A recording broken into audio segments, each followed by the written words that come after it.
Oke, selamat malam dan selamat datang kembali di podcast Mata Kita. Dan terutama yang saat ini sedang menyaksikan kami eh, berbincang tentang satu isu yang cukup hangat di ruang publik sana, yaitu terkait pro kontra penetapan hukuman mati. Nah, kebetulan saat ini saya bersama kedua eh, praktisi hukum. Dan dari sisi pro ada Pak Rizal Hasan. Selamat malam Pak Rizal. Malam, Bung Kosmas. Baik. Dan kebetulan senior kita dan sekaligus guru dan selalu abang yang berpihak pada posisi kontra terkait hukuman mati. Nah, kita langsung saja. Kebetulan Bang, hari ini sedang ramai-ramainya di luar sana membicarakan terkait hukuman mati. Ya. Nah, sementara jauh sebelumnya memang hukuman mati ini sudah pernah dilakukan, kalau tidak salah itu di tahun 2014, yaitu di mana presiden waktu itu adalah Pak Jokowi pernah menetapkan, memutuskan, bahkan mengeksekusi waktu itu bandar narkoba, gembong narkoba. Nah, saya pikir kita semua masih teringat tentang bagaimana situasi politik dan situasi hukum pada tahun 2014 itu, dan cikal bakal terkait perdebatan pro dan kontra hukuman mati khususnya mulai dari 2014. Terutama fokus pada kasus narkotika, pembunuhan berencana, kasus korupsi, dan beberapa aturan lainnya. Nah, mungkin kita langsung saja, Bang. Saya mau dengar lu yang setuju dengan hukuman mati apa pendapatnya? Ya, Biar baik. biar sering perdebatan. Ya. Kenapa? Kenapa hukuman mati itu betul. perlu ada? Coba. Menurut Pak Hasan, kira-kira bagaimana? Kenapa hukuman mati ini harus ada begitu? Ya. Apa pendapat Pak Rizal? Bagi saya, memang ketika kita menafsirkan hukuman mati itu sering menimbulkan perdebatan moral dan hukum ya. Akan tetapi di sisi lain, dengan hadirnya hukuman mati itu bisa menjadi alat negara untuk bagaimana kemudian meminimalisir kejahatan-kejahatan yang dapat merugikan bangsa ini sendiri. Contohnya terorisme itu kan perbuatan yang tidak bisa lagi kita toleransi, karena itu menyangkut keamanan bangsa kita kan. Oke. Itulah kenapa kemudian saya setuju dengan adanya hukuman mati yang diterapkan di Indonesia ini. Oke, memang itu tadi kembali terkait di prolog saya di awal tadi, memang sejak 2014 jadi hukuman mati itu di Indonesia diberlakukan. Nah, ini kira-kira bagaimana nih, Bang? Perdebatan terkait hukuman mati ini kan di luar sana Rata-rata kan orang yang sepakat dengan hukuman mati pendapatnya kurang lebih sama seperti yang disampaikan oleh Bung Hasan tadi. Ada beberapa kejahatan besar yang cukup berbahaya sehingga perlu ada ancaman pidana mati dalam jenis pemidanaan kita. Ya, memang kita harus kembali kepada filosofi pemidanaan. Ya, secara umum memang di dunia ini saat ini sudah ada perubahan paradigma tentang filosofi pemidanaan.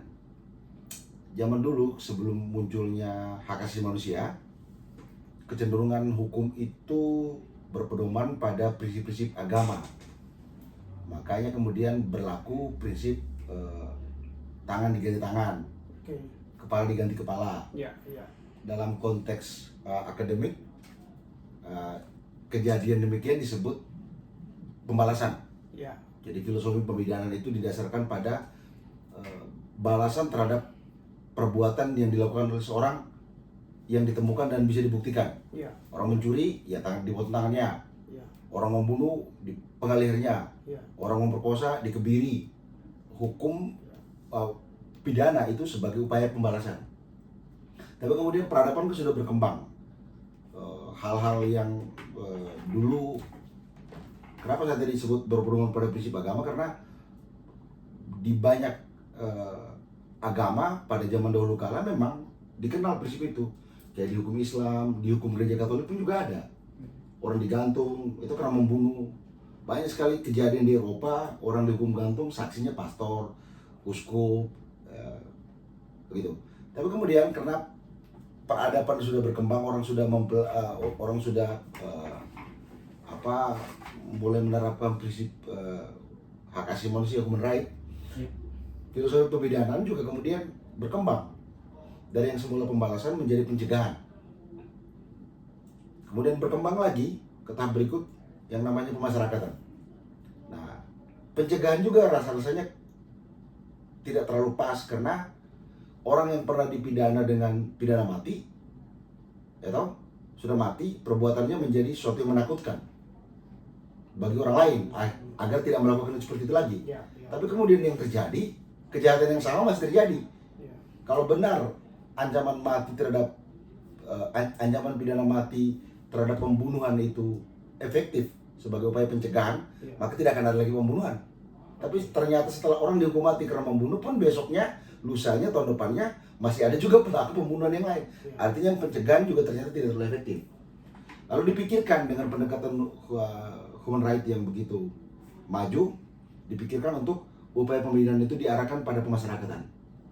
Persis seperti itu, di Indonesia ada pertentangan yang cukup substansial dan signifikan sebenarnya.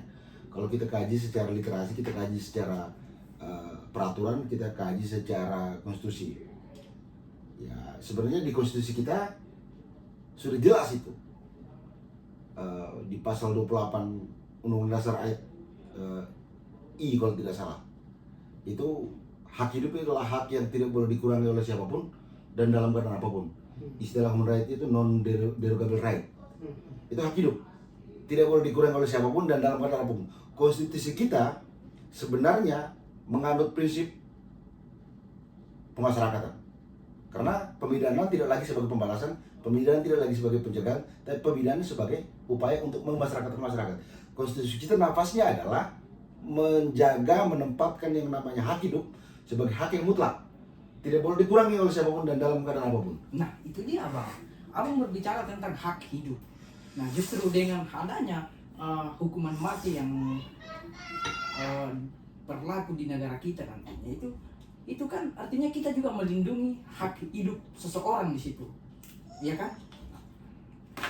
Artinya memang hukuman mati di Indonesia ini bukanlah bentuk kekejaman bagi saya, bukan bentuk kekejaman, melainkan hukuman mati ini sebagai instrumen bangsa untuk bagaimana kemudian bisa meminimalisir kejahatan-kejahatan yang akan terjadi ke depannya begitu. Dan hal ini memang sebelumnya sudah berlaku dalam undang-undang kita, di mana dijelaskan dalam pasal 10 Kitab Undang-Undang Pidana begitu. Justru itu makanya tadi saya mengatakan bahwa ini ada perdebatan perbedaan yang substansial dari sisi aturan. Konstitusi itu adalah asas yang melatar belakangi lahirnya peraturan-peraturan di bawah. Dalam hierarki tata urutan perundang-undangan kita, konstitusi itu menjadi dasar. Undang-undang di bawahnya itu tidak boleh bertentangan dengan isi konstitusi. Contoh, undang-undang pemilu, pasti dicari dasarnya di undang-undang dasar apa, di konstitusi apa. Pilkada, kenapa pilkada ada undang-undang pilkada? Karena di konstitusi kita di pasal 18 itu disebut pemilihan kepala daerah dapat dilakukan secara demokratis. Sama halnya dengan itu. Nah, yang menjadi persoalan bagi kita memang karena hukum pidana kita itu adalah kodifikasi dari hukum kolonial. Ya, Belanda. Hal mana memang sebelum undang-undang dasar kita lahir, bahkan di amandemen, kode penal Prancis, kode penal Napoleon, hukum Belanda tadi itu sudah berlaku, sudah ada.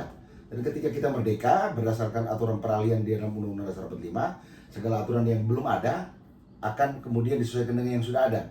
Oleh karena itu kita mengkodifikasi hukum Belanda yang menganut pidana mati itu, meskipun konstitusi kita menghargai hak asasi. Persoalan itu berlanjut karena hampir 80 tahun kita merdeka ya. Ya. Ya Sudah toh? 80 tahun. Kita masih menganut pidana mati dalam KUHP kita. Sementara konstitusi kita yang kita sudah amandemen terakhir tahun 2002 kalau tidak salah, itu sudah mengkondisikan tidak boleh ada lagi hukuman mati karena hak hidup oleh undang-undang dasar kita, oleh konstitusi kita adalah hak yang tidak boleh dikurangi oleh siapapun dan dalam keadaan apapun. Satu. Yang kedua, memang juga harus dimengerti dan memang betul dipahami bahwa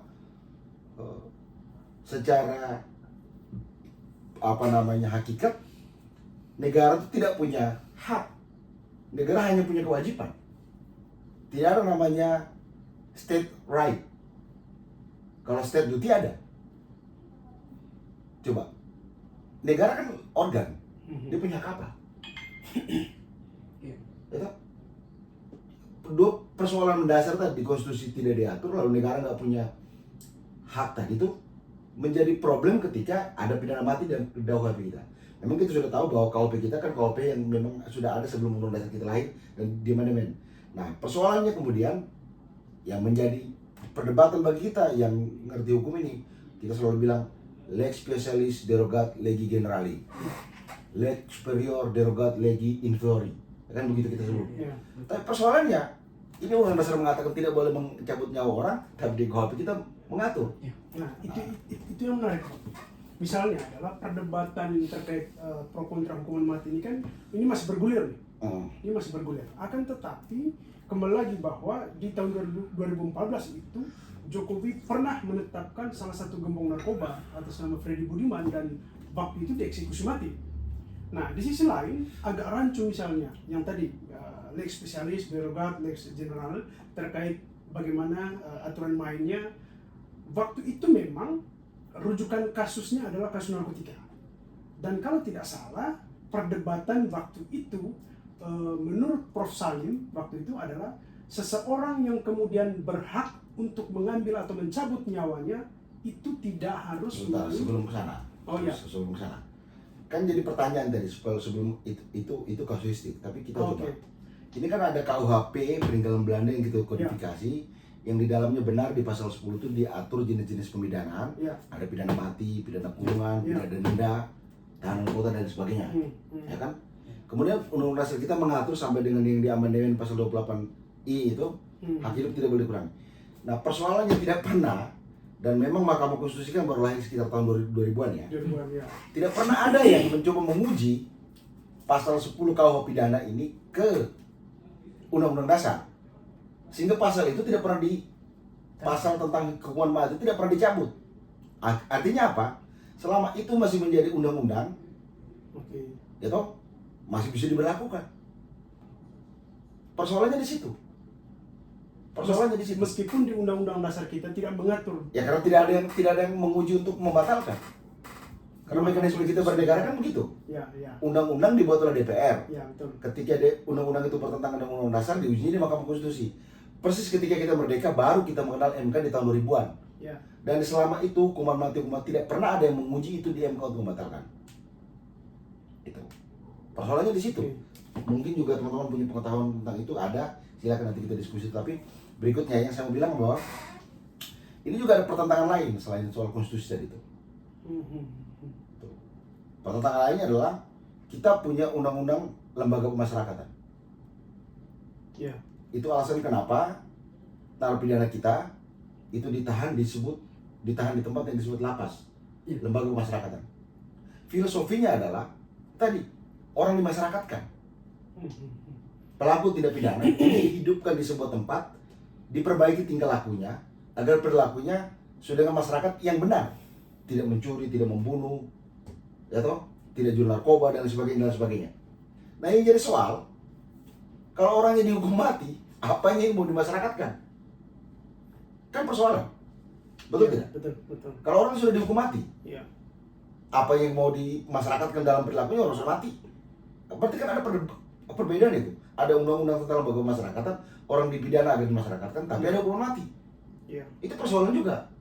Berarti seperti kasusnya Sambo hari ini. Betul. Kasus Sambo kan kalau tidak salah ditetapkan hukuman mati. Akan tetapi tadi bahwa kita melihat perilaku selama dia kemudian di penjara dan sebagainya. Berarti ini tidak mutlak aturan Gini, terkait KUHP. kita juga harus tahu dan mengerti bahwa orang bahkan setelah divonis hukuman mati tidak langsung dihukum mati.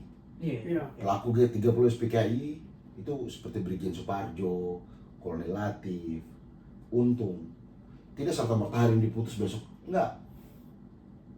Menunggu keputusan presiden. Menunggu keputusan presiden. Dan itu prosesnya lama. Nah, hampir mustahil terpidana atau narapidana mati itu berhasil bebas. Hampir mustahil. Kalau yang kita mungkin tahu, setelah kita mengerti, Ferdi Budiman kita tahu. Ya. Dulu ada Ambroji CS, kasus bom Bali, Oh ya. Ilmu Samudera, ya kan? Ini vonis mati dan kemudian ditembak betul. Tapi ya, apapun itu, saya selalu berpendapat bahwa tidak bisa kita mempertahankan hukuman mati dalam pembinaan kita kalau konstitusi kita menghendaki bahwa hak hidup itu tidak boleh dikurangi oleh siapapun dan dalam keadaan apapun. Masalahnya begitu. Kecuali konstitusi kita mengatakan bahwa dalam keadaan tertentu hak hidup boleh dicabut oleh negara. Persoalan juga. Lalu bagaimana dengan orang yang mencabut hak hidupnya? Kita tidak bisa memperdebatkan itu sebagai sebuah pertimbangan untuk tetap mempertahankan hukum mati karena perbuatannya sudah terjadi. Kita bicara tentang yang melakukan ini, ya toh, ketika dia melakukan itu kan perintah dirinya sendiri. Dia jual narkoba, dia bunuh orang, bahkan bunuh mereka itu kan perintah dirinya sendiri. Tapi ini lembaga yang isinya orang-orang yang dipilih membuat sebuah keputusan menghukum mati seorang. Siapakah mereka? Apakah mereka pengganti Tuhan? Mereka nggak punya hak itu. Persoalannya di situ. Saya tetap tidak akan setuju dengan hukuman mati karena persis negara nggak punya hak Untuk mencabut nyawa seorang. negara hanya punya kewajiban. Lihat undang-undang kita, Betul. isinya pendidikan, kebebasan berpendapat, ya toh, Iya. berkumpul, itu kewajiban semua. Negara menjamin, melindungi, beragama, wajib. Tidak ada kata negara berhak, tidak ada Pak. Iya. Tapi Kalau ya- begitu saya ke Hasan. Misalnya begini, tadi disampaikan oleh Al bahwa salah satu tujuan daripada penegakan hukuman mati ini kan supaya adanya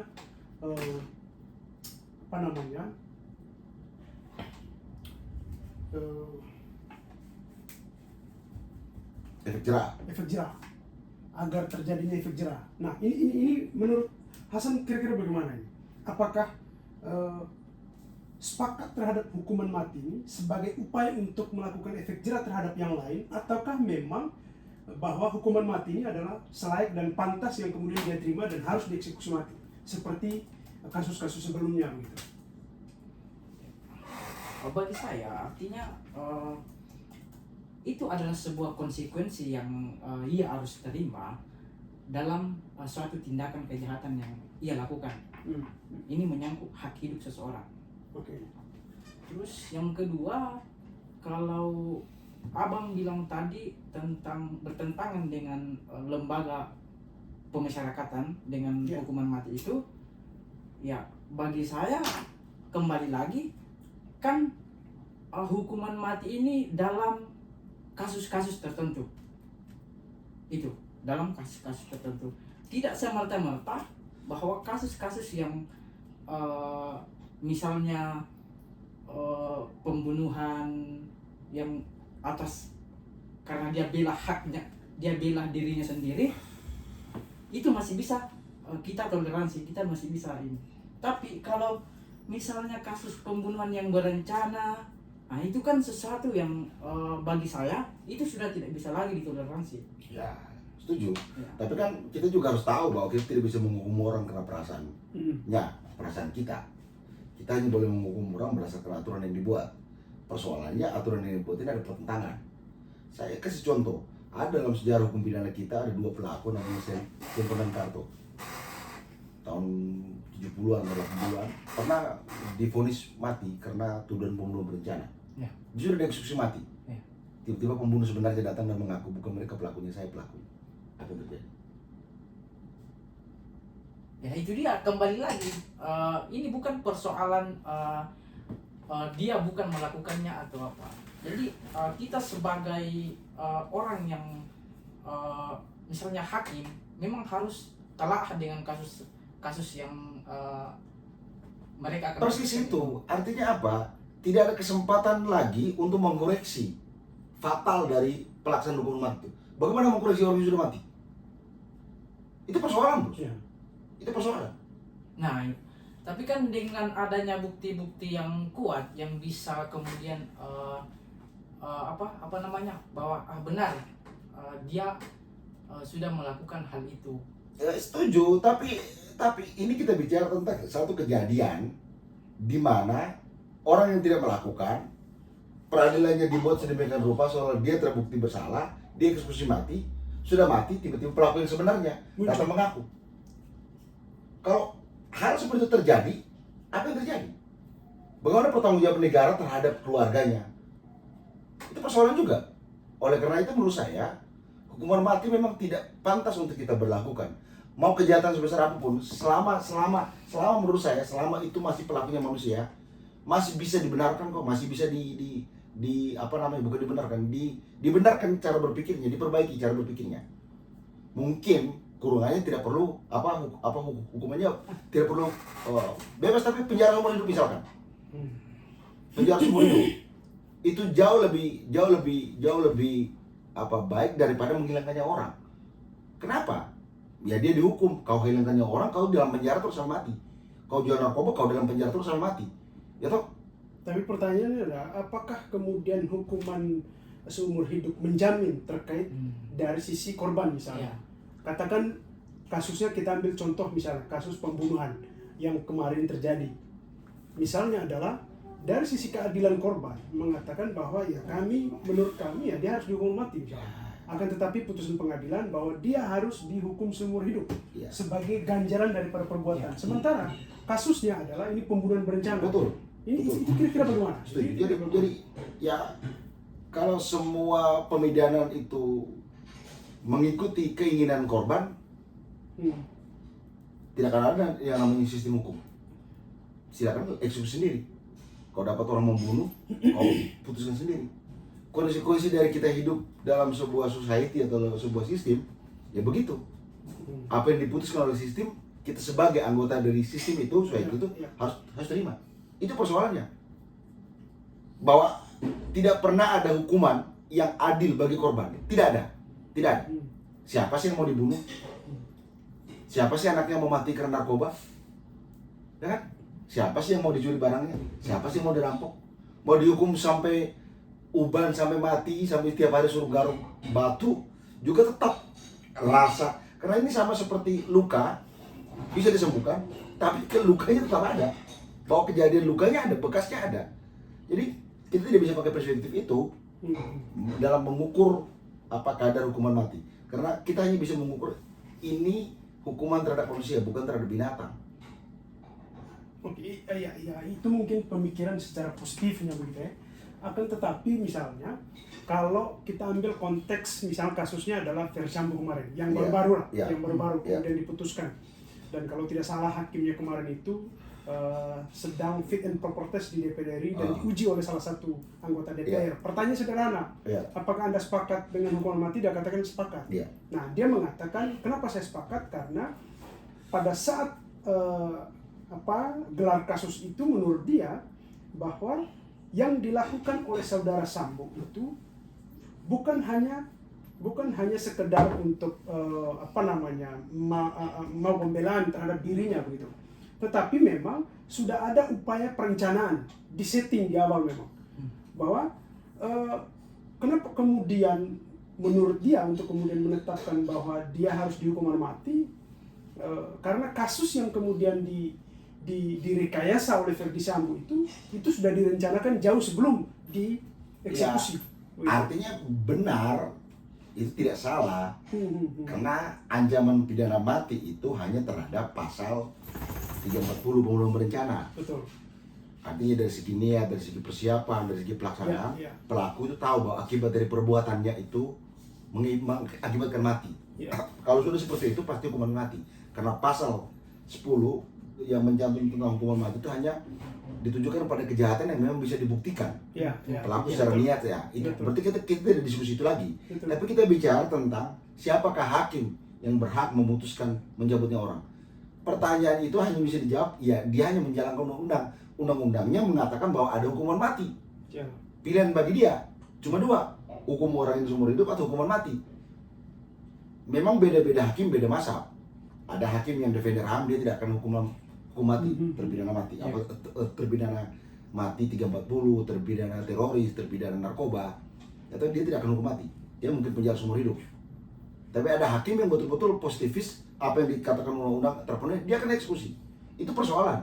Tapi saya mau mengatakan malam ini kepada kita semua bahwa tidak bisa kita biarkan orang lain berhak atas nama orang lain. Dalam proses peradilan ya, kita tidak bicara perilaku di luar sebelum dia diadili. Oke. Kalau dia pergi bunuh orang di luar kan tidak dalam sebuah situasi peradilan. Oke. Sebuah situasi peradilan itu kan menggambarkan ada lembaga, ada perangkat, ya toh, ada sistem, ada undang-undang. Kalau perilaku sosial dia di luar dia mencuri, dia membunuh, dia merampok, itu kan perilaku sosialnya. Ya. Ya toh, kita tidak diskusi di situ. Nah, hukum ini ada untuk supaya kemudian perilaku ini baik. Tapi hukum ini ada, tapi perilaku ini tetap begini. Artinya apa? Pada saat bersamaan kita juga bicara. Adakah efek jerak? Dari tidak ada. Justru itu abang. Tidak ada. Justru itu dengan adanya hukuman mati ini ya itu sesuatu yang bisa membuat orang berpikir dua kali untuk melakukan Tidak ada bukti. Tidak ada bukti. Coba cek putusan pidana mati. Dalam contoh kasus 340. Terpidana mati pertama di Indonesia tahun berapa? Sampai Indonesia merdeka tahun sekian. Itu ratusan, Pak. Artinya apa? Bahkan dengan pidana mati pun kejahatan yang sama yang diajar orang masih melakukannya. Ini kan soal free will manusia, kebebasan, kehendak bebas manusia. Dan kehendak bebas ini hanya bisa diatur oleh satu sistem yang rapi, yang tidak korup. Persoalan kita di situ. Karena kita mau anjam orang dengan hukuman mati pun juga, kalau orangnya, kalau mental masyarakatnya tidak tunduk pada sistemnya percuma. Karena apa sih? Kejahatan yang sama yang sudah dihukum pelakunya dengan hukuman mati, besoknya terjadi lagi. Bayangkan itu. Berarti dengan Bahkan dengan hukuman mati, kejahatan itu tidak bisa dihilangkan. Itu persoalan kita. Oke, lalu kemudian ada kasus terbaru juga kemarin, yaitu pembunuhan terhadap salah satu pegawai Bank BCA atau BRI kalau tidak salah kemarin. Turun berencana. Pembunuhan Ya. berencana. Bicara. Ya, Bank BCA kalau tidak salah. Dia salah satu kepala bank cabang. Bank BCA. Nah, yang menariknya adalah itu adalah pembunuhan berencana yang dilakukan oleh lebih dari satu orang. Artinya sebelum mereka melakukan tindakan untuk kemudian melakukan pembunuhan terhadap pegawai bank itu Ada perencanaan. ada perencanaan.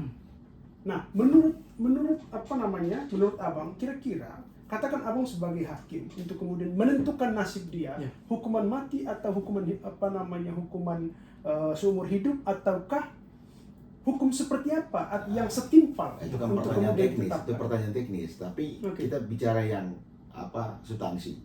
Oke. Kan pertanyaannya adalah apakah hukuman mati masih bisa dikenakan kepada mereka? Bisa. Karena mereka melakukannya di tahun di mana KUHP baru belum berlaku. Oke, betul. Kan ada prinsip tidak berlaku surut. Iya, betul. Tahun depan tahun 2026 baru hukum KUHP baru berlaku kan? Berlaku. Berlaku. Tahu bahwa nanti mereka akan diadili tahun depan pun, ya tahu, Ya. tetap aturan yang sekarang yang berlaku karena asas legalitas tadi. Iya. Itu sepanjang itu bisa dibuktikan berencana, tentu 340 masih ancaman pidana mati. Ancaman pidana mati, betul. Pertanyaan teknisnya, kalau saya jadi hakim, ya saya nggak akan hukum mati karena saya menolak mencabut nyawa orang. Saya menolak mencabut nyawa orang. Tapi oke, misalnya Dalam keadaan terbukti, nyawa orang, terbukti akan tetapi ada aturan yang kemudian mengatakan bahwa dia harus dihukum mati. Betul. Tapi ingat, yang namanya putusan hakim itu kan tidak semata-mata hakim bukan trompet undang-undang, Oke, betul. ya kan? Kan ada namanya pendapat hakim, Ya. ya toh? Ada namanya pertimbangan hakim. Undang-undang boleh mengatakan itu, tapi hakim punya kewenangan dia memang khusus menghukum orang. Undang-undang mengatakan hukum mati, hakim bisa memilih. Kalau saya jadi hakimnya, karena saya pembela hak asasi manusia, saya tidak akan hukum mati. Lalu di mana letak keadilannya kalau seperti itu? Ya ada orang yang dihukum kok. Kecuali kalau pelakunya tidak dipenjara, tidak adil. Orang yang dihukum kok. Kalau orang dihukum pun kita mengatakan tidak adil, ya sudah, kita nggak usah percaya hukum lagi. Kita hidup di hutan. Orang kayak begitu kita bunuh aja. Artinya meskipun dihukum, Kan begitu. sementara pelakunya adalah lebih dari satu orang. Lebih dari satu orang, jadi kan pasti kadar perbuatannya berbeda-beda. Betul, Ada betul. menyuruh melakukan, Betul. ada pelaksana, Betul. ya, atau ada membantu, ada penyertaan. Atau tingkatan masing-masing itu kan berbeda. Betul. Iya. Pasti yang paling berat itu menyuruh melakukan. Betul. Bahkan pelaku, ya itu belum tentu dihukum mati. Ya, ya, ya. Secara unsur ya, Hmm. secara unsur bisa di 338, bisa 340, ini kan cuma pilihan saja. Nah, tapi kalau saya jadi hakim pun kepada yang menyuruh melakukan, saya Tetap tidak akan tidak hukum mati. Nah, pertanyaan adalah, katakan itu sebagai hukum yang setimpal yang kemudian didapat oleh si pelaku, misalnya.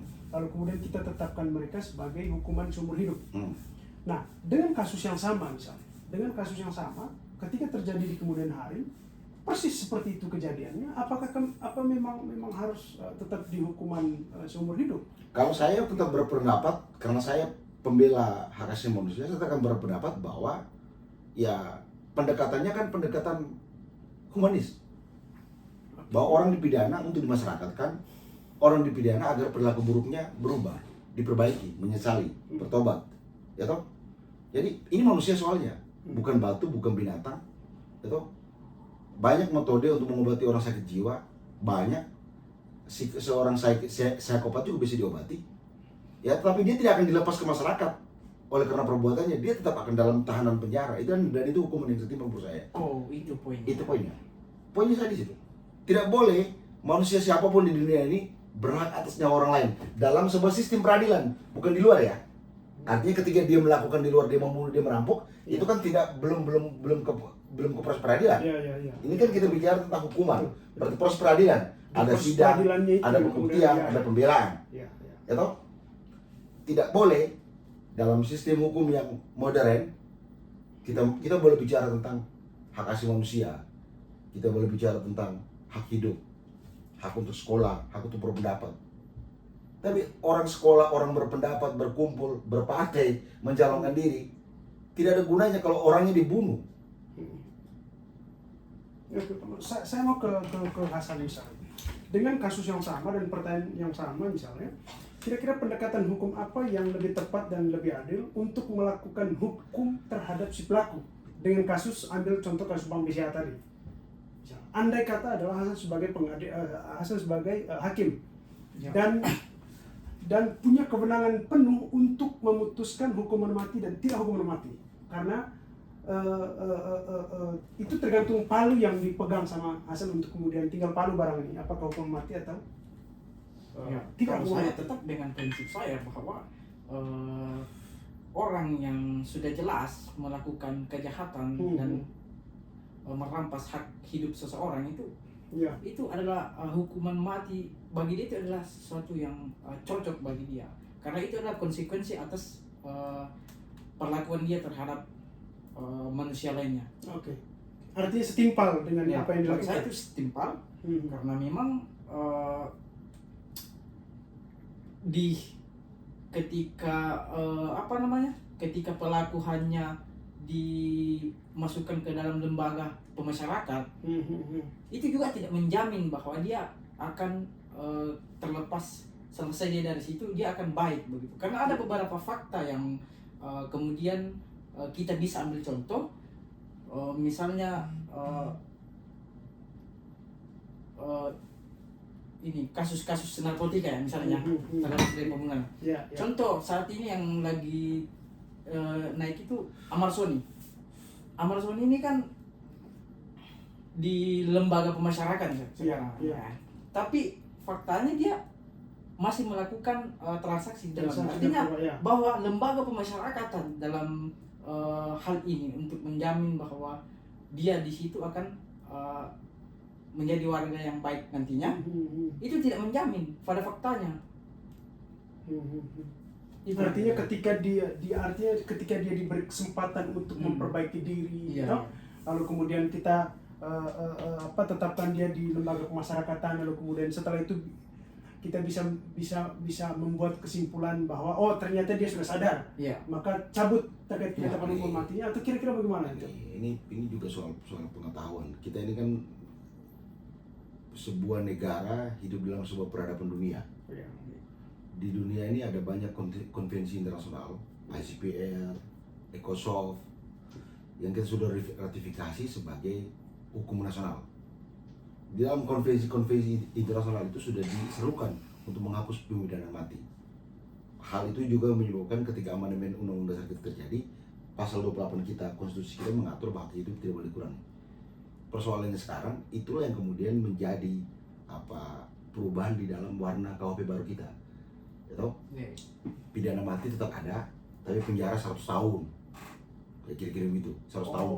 Iya. Berarti pidana menurut pandangan abang ini pidana mati itu bukan berarti dia dieksekusi mati, tapi bagaimana kemudian kita terapkan hukuman yang tidak harus dihapuskan pasal hukuman mati dalam undang-undang hukum pidana kita, harus dihapuskan, tidak boleh ada.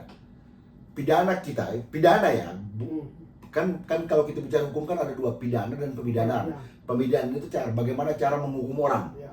Pemidanaan itu bagaimana cara menghukum orang, dari mulai ditangkap, diperiksa, ditahan, itu disidang sampai diputuskan. Pidana itu hukumannya. Pidana, saya mau mengatakan pidana itu hanya boleh pidana kurungan, pidana denda, tahanan kota, dicabut hak politik. Hukuman mati tidak boleh, karena ini manusia.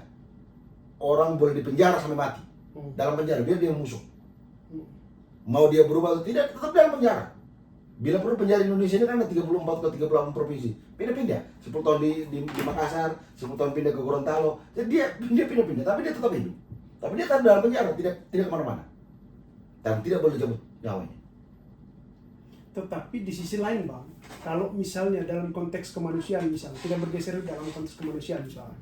Kalau misalnya adalah dia dihukuman seumur hidup, katakan disimpan di Nusa Kembangan sana misalnya.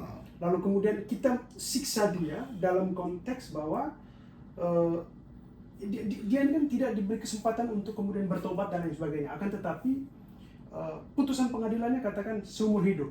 Lalu menurut saya ini kita bicara soal kemanusiaan, lebih baik eksekusi mati, nyawanya selesai setelah itu, atau dihukuman seumur hidup lalu kemudian kita siksa dia ini selama seumur hidupnya. Justru itu yang paling berat. Justru itu lebih bagus. Justru itu yang paling berat. Lebih bagusnya kenapa? Karena itu kan kita bicara tentang keadilan bagi korban tadi. Supaya biar dia merasakan apa yang dirasakan oleh keluarga korban. Adil kan? Dalam konteks itu menurut saya masih belum adil terhadap posisi si pelaku misalnya. Karena penyiksaan terhadap seseorang yang kemudian berkepanjangan menurut saya itu lebih jahat, lebih jahat daripada ini nggak bisa kita pakai kata diksi penyiksaan, karena hukuman yang dikenakan kepada dia adalah balasan, ya toh, yang diatur dalam undang-undang, karena dia bagian dari society, bagian dari negara. Kepada warga negara yang dilarang oleh undang-undang melanggar, itu hukumannya. Nah justru itu Abang. Pidana bukan penyiksaan loh, pidana itu adalah upaya untuk menertibkan warga agar hal itu tidak terjadi. Pidana bukan penyiksaan loh, orang ditangkap, ditahan itu bukan penyiksaan. Iya, tadi kita bergeser dalam konteks kemanusiaannya Bang. Iya benar. Bergeser dalam konteks kemanusiaannya. Saya tetap akan mengatakan bahwa sekalipun dia dipenjara seumur hidup, ya toh, itu bukan penyiksaan, karena memang itulah hukumannya terhadap apa yang dibuat tadi itu, yang sudah diperiksa tadi. Itu. Jadi tidak bisa kita mengatakan bahwa pelaku yang dipenjara seumur hidup karena membunuh berencana, mengendalikan itu disiksa mentalnya. Enggak. Itulah balasan terhadap perbuatan yang dilakukan. Tapi dia tidak boleh dibunuh. Negara tidak boleh mencabut nyawa orang. Tapi kan tetap aja Bang bahwa hak kebebasannya sebagai manusia. Ya karena dia terpidana, dia bersalah. Dia bersalah. Justru karena dia bersalah, kebebasannya dicabut. Kau salah menggunakan kebebasanmu kepada orang lain. Kau bunuh orang, kau jual narkoba. Oleh karena itu negara sebagai penguasa yang mengontrol sistem, kau warga negara, bagian dari sistem, diatur kau. Itu haknya negara. Kau, itu hukum kau. Kalau kau tidak terima, kau tinggal di hutan atau kau pindah warga negara. Persoalannya kan di situ. Tapi jangan lupa teman-teman, diskusi kita tidak di situ. Diskusi kita harus berkembang ke apakah ada upaya bagi terpidana yang di penjara seumur hidup? Ada gerasi, ada amnesti, ada polisi, Oh iya. ada PK. Artinya upaya-upaya itu masih dilakukan. Dan ingat, orang terpidana dalam penjara itu kan dimasyarakatkan. Kalau ada perubahan perilaku, pasti akan dapat gerasi dan lain sebagainya, pemotongan hukuman, bla bla bla dan bla bla bla bla bla. Kelak dia akan dimasyarakatkan karena prinsipnya satu. Pasti ada yang salah dari dirinya secara mental, ya toh, secara kejiwaan, mental dan kejiwaan, secara perilaku, secara tingkah laku, ya toh, atau mungkin secara pengetahuan yang kurang, sehingga dia tidak punya cukup pertimbangan untuk mengatakan tidak ketika dia mau melakukan itu. Karena jarang sekali orang berpendidikan tinggi, orang berpengetahuan yang terlibat dalam perkara-perkara yang dipidana mati itu. Rata-rata misalkan kita katakanlah teroris, itu kan orang pakai pensil semua. Sekolahnya ya sekolah hanya begitu-begitu aja. Bahkan sampai ke Arab sana sekolahnya. Atau pembunuhan berencana. Itu kan rata-rata pelakunya tidak ada. Jarang sekali pelaku pembunuhan berencana itu anak-anak yang sekolah S1, S2, S3. Buktinya Gitu. Sampo Bang itu kan orang yang berpendidikan tinggi. Persis. Sebagai contoh juga, ya kan? Persis, makanya Kalau seperti itu. makanya tadi saya bilang jarang sekali. Jarang sekali. Jadi kalau misalkan dia di penjara seumur hidup, dalam penjara misalkan dia menunjukkan kebaikan, ya bisa dikaryakan. Yang penting satu, jangan dibunuh. Ini juga agak rancu dalam sistem pidana kita kalau begitu. Artinya begini, ketika misalnya dia ditetapkan sebagai, oke, kita gantilah konteksnya, bukan lagi dihukum mati misalnya. Konteksnya adalah dia dihukum seumur hidup, katakan begitu. Akan tetapi dia masih punya potensi ataupun peluang untuk kemudian bebas. Nah, peluangnya adalah justru bagi saya ketika kemudian ditetapkan hukum seumur hidup, lalu 10 tahun kemudian atau 20 tahun kemudian tiba-tiba kemudian dia mendapatkan gerasi. Itu kan pasti hampir tiap tahun itu, Dan kemungkinan itu ada.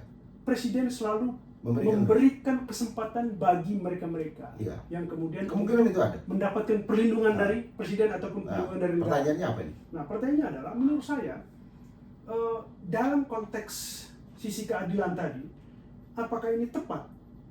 Yang tadinya adalah dia mencabut nyawa orang, lalu ditetapkan putusan yang khusus lalu diberi kesempatan kita tidak bisa untuk diskusi bebas begitu. kembali. Gitu. Itu tidak bisa diskusi itu. Kita bicara keadilan dalam sebuah proses pemidanaan, berarti kan dia diadili.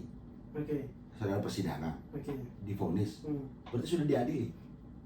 Kita nggak bisa bicara lagi tentang apa yang dilakukan sebelum proses itu jalan. Oke. Adil tidak bagi siapapun, enggak. Dia sudah diadili. Sudah adil itu. Ya, Karena betul, hukum betul, sudah betul. hukum sudah dilaksanakan.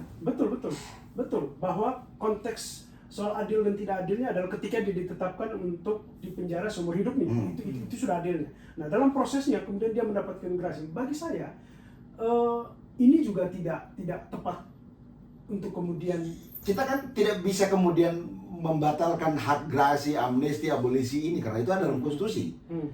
Tentu pasti pertanyaannya kepada yang mengeluarkan kebijakan itu, bukan kepada kita. Bukan kepada kita. Oke. Kalau kemudian dia dipenjara 30 tahun, banyak sekali narapidana Gestapo gerakan 30 September yang menjelang tua, Umar Dhani, siapa lagi namanya, ada polisi, ada tentara Cakar Birawa yang membebaskan polisi Sukamto, itu juga tahun 80-an bisa keluar itu juga sebenarnya pidana mati, tapi sebebas. Tapi akhirnya, jadi orang diberi gerasi karena hukuman mati itu bukan 10 tahun, 20 tahun, bisa 40 tahun di dalam penjara, tinggal tunggu mati saja, baru keluar. Jadi tidak mudah. Kalau orang divonis penjara seumur hidup, jangan kau mimpi, karena kau dekat dengan ini A, B, C, B, A, tiba-tiba kau dapat gerasi, enggak. Itu bisa 40 tahun, 50 tahun, tinggal tunggu mati, baru dapat kebebasan. Kau nggak bisa bikin apa-apa lagi. Tapi satu negara, poin saya malam ini adalah tidak boleh negara melegalkan hukuman mati, karena itu sama dengan menetapkan hak negara atas nyawa orang lain. Padahal negara harus berdiri di atas konstitusi. Konstitusi mengatakan hak hidup tidak boleh dikurangi, non derogable right. Itu persoalannya. Negara pelaksana konstitusi kan? ya. Kalau konstitusi mengatakan jangan cabut nyawa orang, kenapa ada hukuman mati? Sesimpel itu pertanyaannya. Berarti kita harus kemudian batalkan ratifikasi ECOSOC, DUHAM, PBB, kita batalkan semua. Kita batalkan juga lembaga pemasyarakatan supaya clear. Dan batalkan Undang-Undang Dasar 45. Pasal tentang itu kita batalkan. Supaya jelas. Karena kalau tidak, kita menjalankan hukum yang bertentangan satu dengan yang lain. Akhirnya apa? Perdebatan ini tidak selesai. Lihat di Belanda misalnya, hukuman mati sudah dihapus. Dan kejahatan-kejahatan berat yang seperti terjadi di Indonesia, narkoba, pembunuhan berencana, berkurang. Di sana, kita harus belajar lebih jauh. Makanya kita jangan hanya terperangkap dalam sebuah kehidupan sosial di negara ini. Tidak melihat di sana narkoba, terorisme, pembunuhan berencana itu berkurang setelah dihapus hukuman mati. Ada datanya. Bahkan kejahatan-kejahatan tertentu seperti mencuri tidak dipenjara, Pak. Suruh bayar ganti rugi. Tapi kan beda karakter orang Belanda itu dengan karakter orang Persis kita. di situ yang saya poinnya adalah berarti kita harus belajar lebih banyak lagi mencerdaskan kehidupan bangsa ini supaya orang semua mengerti. Karena persoalannya di situ, persoalan peradaban. Itu ini hal sederhana sekali. Kita ini sudah hidup di dunia di mana hak asasi manusia itu menjadi hal yang paling fundamental diperdebatkan. Apa yang terjadi di Palestina sekarang kan semua negara menolak ini kan karena hak asasi manusia tadi. Ya toh? Tapi kita dalam perilaku hukum kita itu masih menjatuhkan pidana mati. Kan konyol. Berarti kita masih hidup di zaman jahiliyah dulu. Orang bunuh dibalas dibunuh. Sudah tidak pas. Banyak sekali pilihan bagi kita untuk menentukan cara kita memidana orang yang manusiawi. Kita tidak bicara tentang keadilan bagi korban lagi, karena dia sudah diadili dalam sebuah proses peradilan yang benar, ya toh, dan dihukum. Tapi yang paling berat dalam pidana kita tidak boleh ada yang namanya kata hukuman mati. Nah, kalau konteksnya ke situ, berarti menurut saya ini tergantung pada proses pemidanaan, yaitu hakimnya, soal keyakinan hakim misalnya. Kalau memang hakimnya dia menjunjung tinggi yang bicara namanya hak asasi manusia, HAM, maka dia tidak akan menetapkan hukuman mati terhadap pelaku. Akan tetapi di sisi lain misalnya, bagi hakim yang masih menganut konsep konservatif, menurut saya ya dia pasti akan, makanya pilihannya clear aja. ya. Makanya pilihannya clear aja. Tegakkan Undang-Undang Dasar 45 Pasal 28I, hapus ancaman pidana mati dalam pidana kita di KUHP, hapus. Supaya hakim tidak dilematis lagi. Ya kan? Penafsiran undang-undang tidak berdasarkan. Tapi apakah itu tidak sepihak misalnya? Sepihaknya di mana? Ya itu tadi, karena kan seseorang yang kemudian dicabut nyawanya, lalu kemudian hanya dibalas untuk kemudian betul bahwa dia diproses dipidana dan lain sebagainya, akan tetapi dia masih hidup meskipun seumur hidup di penjara. Ya berarti kan Anda mau mengatakan bahwa orang membunuh harus dibalas dengan dibunuh. Ya, Berarti Anda masih hidup di zaman konsep hukum sebagai pembalasan. Konsep konservatif nggak bisa. kembali ke situ dia. Nggak bisa. Kenapa? Kalau misalnya saya hukum sebagai kita sudah hakim, maju.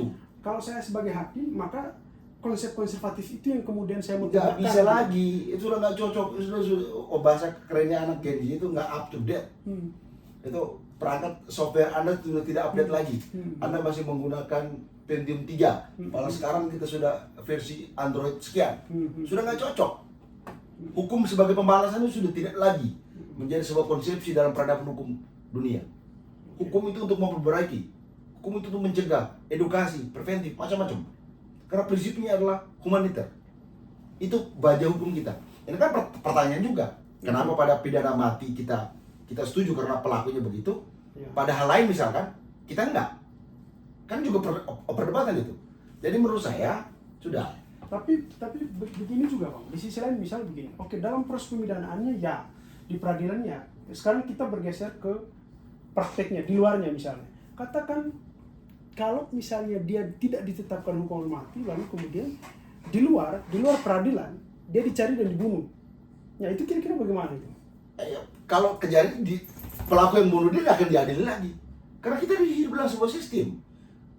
Masyarakat itu perlu hukum sebagai pedoman yang diselenggarakan oleh aparat dan mekanisme hukum. Kalau kau mau bikin suka-suka kau, nanti kelak akan ada aparat yang pergi tangkap kau dan kau diadili. Tidak bisa lagi kau balas. itu hidup di hutan sana, bukan di dalam sebuah masyarakat yang ada tertibnya. Nggak bisa lagi begitu. Memang apakah itu bisa dicegah? Tentu tidak. Silakan. Kalau kau keluargamu dibunuh, pelakunya bebas, kau pergi bunuh lagi pelakunya, silakan. Tapi kau juga akan dihukum karena membunuh. Karena kita hidup dalam sebuah sistem. Itu maksudnya apa? Semua warga negara ini harus tunduk pada satu yang namanya prinsip taat pada hukum. Persoalan kita, Oke, kalau itu clear, kalau itu clear di situ, Bang. Hanya itu tadi perdebatan hukuman mati ini kan memang masih sedang terus bergulir dan kapan itu disamaratakan, tapi kita tidak bisa. Anda tahu Prancis, Oke. negara yang memperkenalkan hukuman mati dengan cara guillotine, orang dipenggal. Sekarang hukuman mati itu sudah dihapus. Itu. Apakah kemudian hal ini bisa terjadi di Indonesia? Bisa. Konstitusi kita mengatur, buka pasal 28. Itu konstitusi loh. Ini kita ini aneh bernegara ini. Undang-undang dasar mengatakan hak hidup tidak boleh dikurangi, tapi di hukum kita turunan dari undang dasar mengatur pidana mati. Aneh. Itu persoalan kita. Kalau mau dibelah, ya, nanti perdebatannya aneh. Iya. Nanti ada referendum sepakat hukuman mati tidak dilakukan. Iya, iya. Apa gunanya DPR? Iya. Apa gunanya DPR? Betul? Betul. Saya kira begitu diskusi. Tapi bagi saya itu sebuah penegasan bahwa segala sesuatu itu untuk tidak semata-mata mencabut hak seseorang tanpa pertanggungjawaban. Pidana itu penegasan, pemidanaan itu penegasan bahwa negara berkuasa atas warga negaranya. Pemidanaan itu penegasan.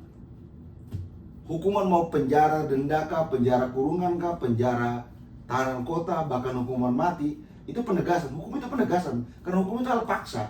Jadi kita nggak bisa bicara penegasan, enggak.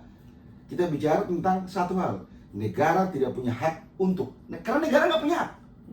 Negara hanya punya kewajiban loh. Ya. Siapakah yang memberi kepada hak per negara untuk menjawab orang? Nggak ada. Itu benar. Tapi di manakah di manakah posisi negara sebagai berkewajiban untuk melindungi hak yang lain ini? Karena kan tidak bisa negara setiap hari semua orang diangkat jadi pegawai negeri untuk mengawasi warga negaranya satu persatu agar tidak membunuh. Kan tidak mungkin. Negara cukup buat undang-undang. Ada aparat menjaga. Kalau ada yang melakukan kejahatan, aparat tangkap, undang-undang dieksekusi. Sesimpel itu. Yang penting itu masyarakatnya sadar dan mengerti. Persoalan kita, coba saya tadi bicara Prancis Belanda, itu masyarakatnya sudah mengerti.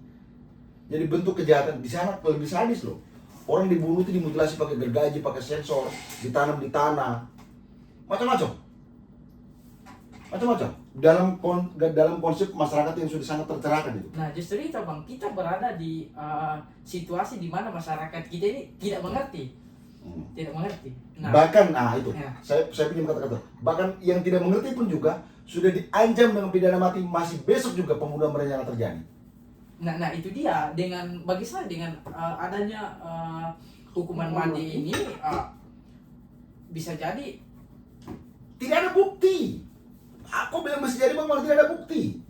Orang diancam dengan pidana mati seperti Sambo di Jakarta yang diadili, di Sulawesi hari ini ada pembunuhan berencana yang diancam dengan pidana mati juga. Di Papua ada, di Aceh ada, di Kalimantan ada. ya, karena kan hari ini kan belum ada sesuatu yang bisa membuktikan bahwa dia dieksekusi mati begitu. Wih, banyak sekali pelaku pidana tidak pidana narkoba yang sudah dihukum mati. Itu kan tempo jauh sebelumnya. Enggak, baru-baru ini banyak. Siapa Freddy Budiman ditembak mati, tapi perdagangan narkoba masih terjadi. Artinya apa? Ancaman pidana mati dalam tindak pidana narkoba tidak efektif menakuti orang, tidak memberi efek jerah. Kalau itu jerah, setelah Freddy Budiman dibunuh, tidak ada lagi. Atau jaringan ratu ekstasi, tidak ada lagi perdagangan ekstasi di diskotik. Artinya apa? Pidana mati tidak memberi efek jerah, tidak memberi efek menakut-nakuti lagi. Tidak punya.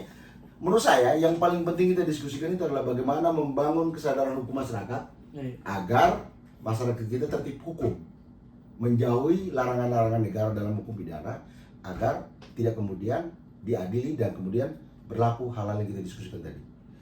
Tapi saya prinsip, hak hidup tidak boleh dikurangi oleh siapapun dan dalam keadaan apapun. Tapi masih ada satu hal sebelum kita akhiri diskusi ini. Masih ada satu hal.